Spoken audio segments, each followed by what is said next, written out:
গত 7ই August SSC 2016 সালের অনশনকারী মঞ্চের পক্ষ থেকে যে কলকাতার রাজপথে যে 6 দফা ন্যায্য যে দাবির যে আন্দোলন, আমাদের দাবি একই আছে।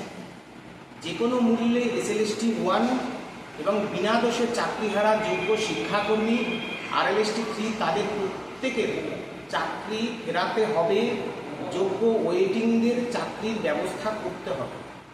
গতকাল ওবিসি রিজার্ভেশন সংক্রান্ত মধ্যশিক্ষা পর্ষদ যে নোটিফিকেশন জারি করেছে, যার জেরে এসএলএসটি 2 2025 নিয়োগের ক্ষেত্রে সাময়িক স্থগিত করা হয়েছে প্রক্রিয়া।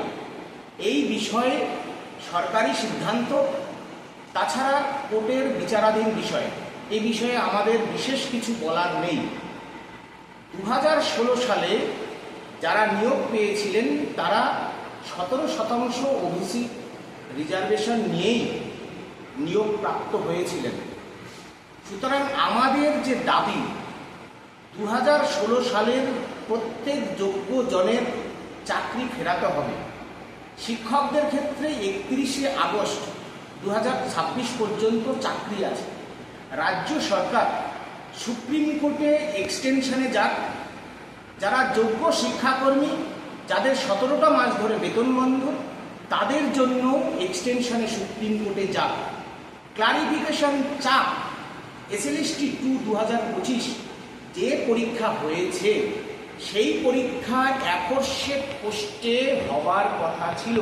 সুতরাং এই যে পরীক্ষা শিক্ষকদের ক্ষেত্রে হয়েছে, এই অ্যাফোরশেড পোস্টে নিয়োগ করা সম্ভব কি সম্ভব নয়, কোর্টের কাছে ক্লারিফিকেশন চাইতে পারে সরকার। 2025 সালের যে পরীক্ষা হয়েছে সেই পরীক্ষায় যদি 2016 সালের সকল যোগ্যদের চাকরি ফিরে যায়, তাহলে বেশি বেশি সংখ্যায় ফ্রেশার্স ভাই ও বোনেরা তারা চাকরি পাবেন। তাতে মাননীয় মুখ্যমন্ত্রী যে কর্মসংস্থানের কথা বলছেন, 50,000 শিক্ষক নিয়োগের কথা বলছেন, বিদ্যালয়গুলো শিক্ষক শূন্যের হাত থেকে শিক্ষক পেয়ে বিদ্যালয়গুলো বাঁচবে, গ্রামীণ সরকারি শিক্ষা ব্যবস্থা বাঁচবে।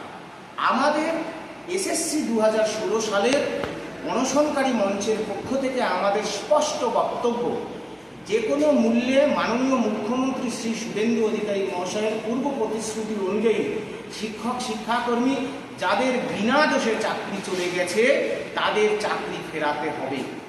নমস্কার।